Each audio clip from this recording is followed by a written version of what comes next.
उद्या रविवार 17 मे पासून एक अत्यंत पवित्र आणि दुर्मिळ काळ सुरू होत आहे, तो म्हणजे अधिक मास. यालाच आपण पुरुषोत्तम मास किंवा धोंड्याचा महिना असेही म्हणतो. हा महिना दर 3 वर्षांनी येतो, त्यामुळे ही संधी पुन्हा लवकर येणार नाही. आजच्या या व्हिडिओमध्ये आपण पाहणार आहोत या महिन्याचे महत्त्व काय, आपल्या आयुष्यात सुख समृद्धी मिळवण्यासाठी या महिन्यात कोणते उपाय केले पाहिजे त्या संदर्भाची संपूर्ण माहिती. जर तुम्हाला हा व्हिडिओ आवडला तर चॅनलला लाईक, शेअर, सबस्क्राईब करा. कमेंटमध्ये ओम नमो भगवते वासुदेवाय नमः लिहायला अजिबात विसरू नका. शास्त्रीय भाषेत सांगायचे तर सूर्यवर्ष आणि चंद्रवर्ष यांच्यातील तफावत भरून काढण्यासाठी दर 3 वर्षांनी एक अतिरिक्त महिना येतो, त्यालाच आपण अधिक मास म्हणतो. या महिन्याचे स्वामी स्वतः भगवान विष्णू आहेत, म्हणून याला पुरुषोत्तम मास म्हणतात.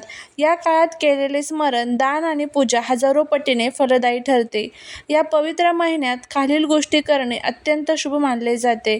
या दिवशी दररोज भगवान विष्णूंची पूजा करा. विष्णू सहस्रनामाचे पठण करा. संध्याकाळी तुळशीजवळ आणि मंदिरात दिवा लावल्याने घरातील नकारात्मकता दूर होते.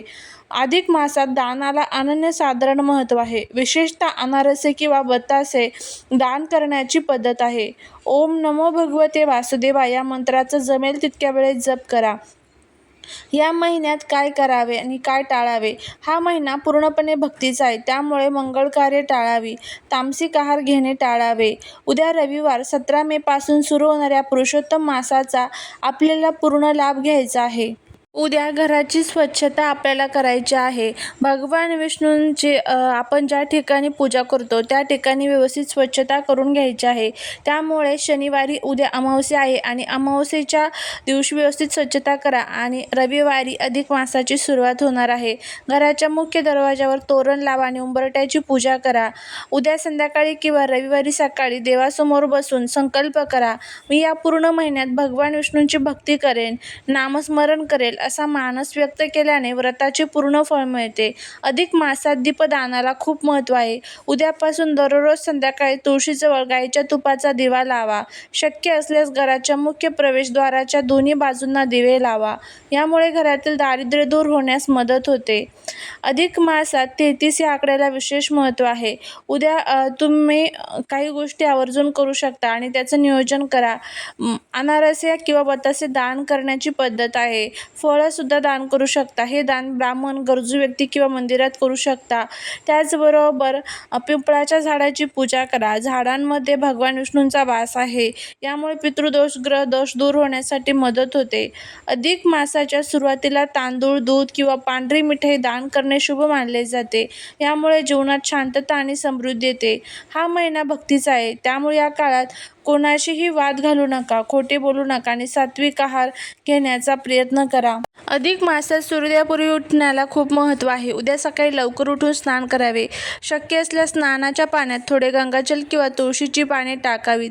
यामुळे तीर्थस्नानाचे पुण्य मिळते असे मानले जाते. स्नान झाल्यानंतर घराचा मुख्य दरवाजा स्वच्छ करा. दरवाजाच्या दोन्ही बाजूंना पाणी शिंपडून हळद कुंकू वाहावे. अंगणात किंवा दरवाजासमोर स्वास्तिक किंवा लक्ष्मीची पावले दर्शवणारी रांगोळी काढावी. यामुळे घरात लक्ष्मीचा आणि भगवान विष्णूंचा प्रवेश होतो. सूर्योदयाच्या वेळी एका तांब्याच्या कलशात पाणी घेऊन त्यात लाल फूल आणि अक्षता टाकून सूर्याला अर्घ्य द्यावे. अर्घ्य देताना ओम सूर्याय नमः या मंत्राचा जप करावा. अधिक मासात सूर्याची उपासना केल्याने आरोग्य आणि तेज प्राप्त होते. भगवान विष्णूंना तुळस अत्यंत प्रिय आहे. उद्या सकाळी रविवार आहे, त्यामुळे तुळशीला पाणी अर्पण करता येणार नाही, पण हळदी कुंकू अर्पण करा. तुपाचा दिवा लावा. त्याचबरोबर देवांची पूजा करताना भगवान विष्णूंच्या मूर्तीला पिवळे फुलं नक्की अर्पण करा. ग्रंथांचे वाचन करा. दान करा. घरातील वातावरण सात्विक ठेवणे खूप महत्त्वाचं आहे. श्री सूक्त, पुरुष सूक्त, व्यंकटेश स्तोत्रम यासारख्या सर्व स्तोत्रांची आणि मंत्रांची सेवा सुरू करा. जितके जास्त तुम्हाला सेवा करता येईल तितकं त्याचं जे पुण्य आहे तर ते तुम्हाला मिळणार आहे. त्यामुळे या सर्व गोष्टी ज्या आहेत तर त्या तुम्हाला आवर्जून करायच्या आहेत. त्याचबरोबर उद्या रविवार या दिवशी एक अतिशय प्रभावी असा उपाय आपल्याला करायचा आहे. हा उपाय जर आपण केला तर आपल्या घरात घरामध्ये लक्ष्मी नांदेल. मनातील सर्व ज्या काही इच्छा आहे ना तर त्या पूर्ण होतील. धनप्राप्ती, लक्ष्मीप्राप्ती, कर्जमुक्ती संबंधीच्या ज्या काही इच्छा असतील तर त्या सर्व इच्छा पूर्ण होताना तुम्हाला दिसून येईल. तर उद्या असा कोणता हा उपाय आपल्याला करायचा आहे, तो कसा करायचा आहे या संदर्भाची आपण माहिती घेणार आहोत. त्यामुळे व्हिडिओ जर आवडला तर लाईक, शेअर, सबस्क्राईब करून कमेंटमध्ये ओम नमो भगवते वासुदेवाय नमः लिहायला विसरू नका. अनेक वर्षानंतर असा शुभयोग जुळून येत आहे जिथे अधिक मास आणि रविवारचा दुर्मिळ संगम येत आहे. शास्त्रानुसार अशा काळात काही वनस्पतींमध्ये विशेष शक्ती वास करते. शत्रू नमन व्हावे, पतीची मुलांची प्रगती व्हावी, आपली कोणती इच्छा पूर्ण व्हावी यासाठी उद्या तुम्हाला हा उपाय जो आहे तर तो करायचा आहे. आपण खूप कष्ट करतो, मेहनत करतो, पण तरी त्या कष्टाचं, मेहनतीचं फळ आपल्याला मिळत नसेल. घरामध्ये आलेला पैसा हा घरामध्ये टिकून राहत नसेल. त्याचबरोबर मनातील अनेक इच्छा असतील त्या पूर्ण होत नसेल. एखादा शत्रू असेल जो आपल्याला खूप त्रास देत असेल. घरामध्ये सतत भांडण, कटकट, वादविवाद होत असेल. घरामध्ये सुख, शांती, समृद्धी ही टिकत नसेल. मुलांच्या प्रगतीमध्ये अनेक अडचणी येत असेल. अशा ज्या काही अनेक समस्या आहेत ना तर त्यासाठी तुम्हाला हा उपाय करायचा आहे. तुम्हाला या झाडाचं पान जे आहे तर ते आपल्या घरी घेऊन यायचं आहे. आता बघा, या दिवशी तुळशीच्या झाडाच्या पूजनाला खूप महत्त्व असतं. तर उद्या तुम्हाला तुळशीच्या झाडाच्या पानांचा हा उपाय जो आहे तर तो करायचा आहे. आता रविवारी तुळशीचं पान जे आहे तर ते तोडत नाही, त्यामुळे तुम्हाला ते शनिवारीच तोडून ठेवावे लागेल किंवा झाडाजवळ खाली पडलेलं पान असेल तर ते सुद्धा तुम्ही घेऊ शकता. तर आता काय करायचं आहे, स्वच्छ आंघोळ वगैरे करायची. दिवसभरात सकाळी, संध्याकाळी जेव्हा तुम्हाला टाईम भेटेल तर तेव्हा तुम्हाला हा उपाय करायचा आहे. त्यानंतर आपल्याला दिवा लावायचा आहे देवघरासमोर. त्यानंतर तिथे आसन टाकायचं, आसनावरती बसायचं आहे. एक तुळशीचं स्वच्छ पान घ्यायचं आहे, व्यवस्थित धुवून वगैरे घ्यायचं आहे.